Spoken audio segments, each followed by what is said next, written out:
साथियों, आप सबका स्वागत है।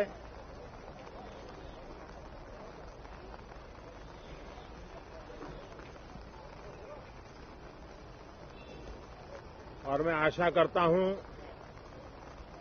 कि आप सबका वैक्सीन का कम से कम एक डोज लग गया होगा, लेकिन उसके बावजूद भी मेरी आप सब मित्रों से प्रार्थना भी है, सदन में भी सभी साथियों से प्रार्थना है कि हम सब कोरोना प्रोटोकॉल का पालन करने में सहयोग दें। अब ये वैक्सीन जो है बाहू पर लगती है, और जब वैक्सीन बाहू पर लगती है तो आप बाहुबली बन जाते हैं और कोरोना के खिलाफ लड़ने के लिए बाहुबली बनने का एक ही उपाय है कि आपके बाहू पर वैक्सीन लगवा दीजिए। अब तक 40 करोड़ से ज्यादा लोग कोरोना के खिलाफ लड़ाई में बाहुबली बन चुके हैं। आगे भी बहुत तेज गति से इस काम को आगे बढ़ाया जा रहा है। ये पैंडेमिक ऐसी महामारी है जो पूरे विश्व को अपनी चपेट में लिया हुआ है, पूरी मानव जात को अपनी चपेट में लिया हुआ है।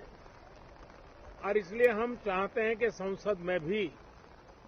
इस पैंडेमिक के संबंध में सार्थक चर्चा हो, सबसे प्राथमिकता देते हुए इसकी चर्चा हो और सारे व्यवहारू सुझाव सभी माननीय सांसदों से मिले,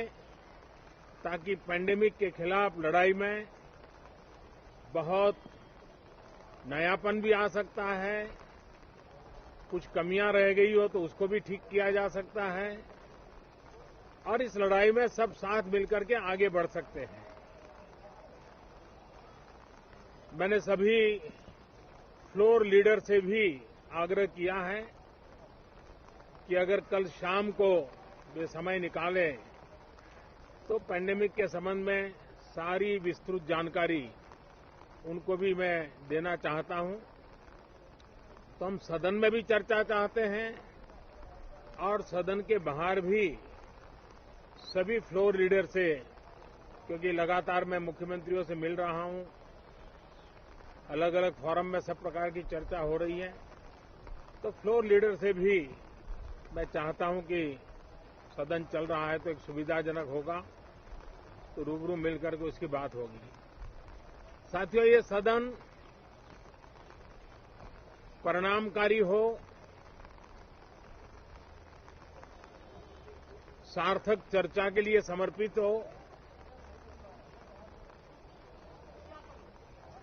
देश की जनता जो जवाब चाहती है वो जवाब सरकार को देने की पूरी तैयारी है। मैं सभी माननीय सांसदों से, सभी राजनीतिक दलों से आग्रह करूंगा कि वो तीखे से तीखे सवाल पूछें, धारदार सवाल पूछें, लेकिन शांत वातावरण में सरकार को जवाब का मौका भी दें, ताकि जनता जनार्दन के पास सत्य पहुंचाने से लोकतंत्र को भी ताकत मिलती है, जनता का भी विश्वास बढ़ता है और देश की गति भी तेज होती है प्रगति की। साथियों, ये सत्र अंदर की व्यवस्था पहले की तरह नहीं है, सब साथ बैठ करके काम करने वाले, क्योंकि करीब करीब सबका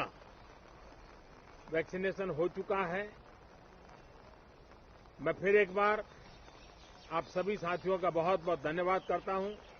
और आपसे भी आग्रह करता हूं, आप खुद को संभालिए और हम सब मिलकर के देश की आशा आकांक्षाओं को पार करने के लिए साथ मिलकर प्रयास करें। बहुत बहुत धन्यवाद साथियों।